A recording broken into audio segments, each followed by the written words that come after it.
Welcome back नाजरीन। ताजिरों की परेशानी, ताजिरों की मुश्किलात के ऊपर बात कर रहे हैं, जिसमें सरे फहरिस्त है भत्ताखोरी और इक़वा बराए तावान की वारदातें जो कि रोज़ बरोज़ बढ़ती जा रही हैं और जिससे सबसे ज़्यादा मुतासर है मुल्क का मुआशी हब शहर कराची। अतीक मीर साहब, आपसे मैं ये जानना चाहूँगी कि जैसे कि पहले दुकानों पर आके भत्ता वसूल किया जाता था, उसके बाद अब ट्रेंड चेंज हो गया कि अब जगह बता दी जाती हैं और उन्हें कहा जाता है कि भत्ता इस जगह पर इतना भत्ता या इतनी भी रकम कर दी जाए, पहुंचा दी जाए। आपसे मैं ये जानना चाहूंगी कि कैसे कैसे जराइम है जिनका सामना है कराची के ताजिरों को?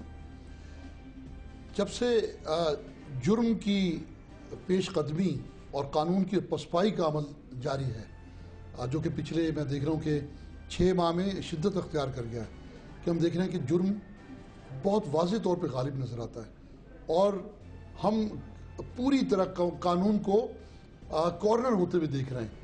तो यकीनी बात है, दुनिया का कोई भी माशरा हो तो उसमें फिर अवाम की जान व माल तो फिर ज़ाहिर उसकी कोई तहफ़्फ़ुज़ रहता नहीं। अब सूरत ये है, मैं सिर्फ ताजिरों की बात करता हूँ कि पर्चियाँ तो अपनी जगह हैं कि जो भत्ते के सिलसिले में उन्हें भेजी जा रही हैं, थ्रेड कॉल्स बड़ा आसान सा सिलसिला है और छोटे छोटे जो मुजरिम हैं, चोर लेवल के जो लोग हैं, अब वो कॉल करके भत्ता मांग रहे हैं और ये मार्केटों में एक जाल फैल गया है इस किस्म की कॉल्स का। फिर आप देखिए अब पहले तो ये होता था कि किसी दुकान से कोई उतना ही सामान चोरी होता जितना कोई चोर कैरी करके ले जाए।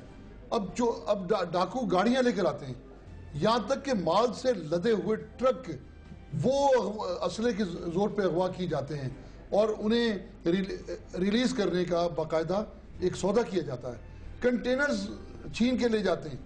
मैं समझता हूँ कि ये इतनी बड़ी जुर्म की अब एक लहर है कि कुछ अंदाज़ा नहीं कि आइंदा क्या कुछ होने वाला है, कि शायद खुद जो ऐवानों में बैठे हुए हैं ये लोग उनसे भी भत्ते लेना शुरू हो जाएंगे, तो हमें वो क्या निजात दिलाएंगे। तो अब अपनी खैर बनाएं, क्योंकि उन्हीं की गफलतों की वजह से आज कानूनी इदारे बेबस नज़र आते हैं और उनकी बेहिस्सी की वजह से आज ताजरों पर ये अताब जारी सारी है।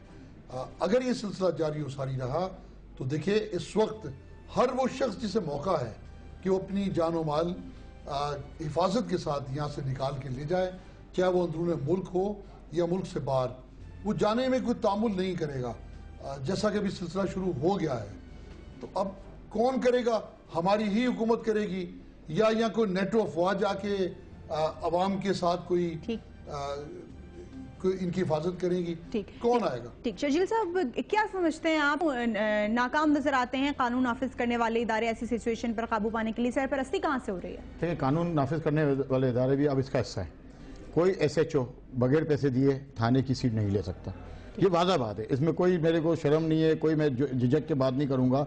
ये काम है बाला, सबको पता है कि बाकायदा एक SHO की पोस्टिंग पैसे पे होती है, उसकी मेरिट पे नहीं होती। तो कभी भी थानेदार जब तक थानेदारी नहीं दिखाएगा वो जुर्म को कंट्रोल नहीं कर सकता।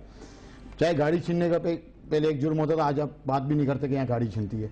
13 से 15 गाड़ियाँ डेली कराची में छीनी जाती है। मोबाइल फोन का कोई रिकॉर्ड नहीं है, डेली 30 से 40 मोबाइल फोन स्नैच होते हैं। अलमिया ये है कि इस मुल्क के अंदर कोई रिकॉर्ड ही नहीं है, डेली आपके पास 7 से 8 लोग किडनैप होते हैं। ये 2 भाइयों का जो आपके पास एक रिकॉर्ड आ गया है या कि उन्होंने शोर शराबा कर दिया, कितने लोग तो आपके पास शोर शराबा करते ही नहीं है। CPLC में भी वो बेचारे डर के मारे नहीं जाते कि डाकू बोलते हैं भाई अब CPLC गए या आपने किसी भी हुकूमती इदारे को इतला दी तो हम आपके जान और माल नहीं बचेगा। ठीक है, पहले जो किडनैपिंग हुई थी हिटाची ग्रुप वालों की, हिटाची TV वालों की, उसकी लाश बेचारे की आज तक नहीं मिली। अब इसके बाद जो भी किडनैपिंग होती है तो बहुत अच्छी इंडस्ट्री है, बहुत अच्छा बिजनेस है, उसमें बाकायदा हमारे जो काली वर्दी वाले हैं उनके भी हिस्सा है, हमारी पुलिस का हिस्सा है। पहले तो ड्रग्स माफिया होती थी या शराब बिकती थी या जुआ खाने चलते थे, अब तो चाहे किडनैपिंग हो चाहे और मामला हो उसमें बाकायदा इनको हिस्सा पहुंच जाता है। तो उन्होंने क्यों खत्म करना है? उसकी विल क्यों होगी, उनकी विश क्यों होगी? देखें, अगर मेरे को मेरे कारोबार से मुनाफा मिलना है तो मैं वही कारोबार करूंगा ना। ठीक, सूरत हाल ये है कि वर्दी वालों को भी उनका पहुंच जाता है। इस तमाम सूरत हाल में जितना भी वसूल किया जाता है उसमें से पुलिस को या दीगर इदारों को जो है वो उनका हिस्सा मिल जाता है मुंह बंद करने के लिए और कार्रवाई ना करने के लिए। मजीद भी बात करेंगे कौन से इलाके ज्यादा मुतासर हैं इस तमाम सिचुएशन में, इसके ऊपर भी बात करेंगे, लेकिन पहले लेंगे एक ब्रेक।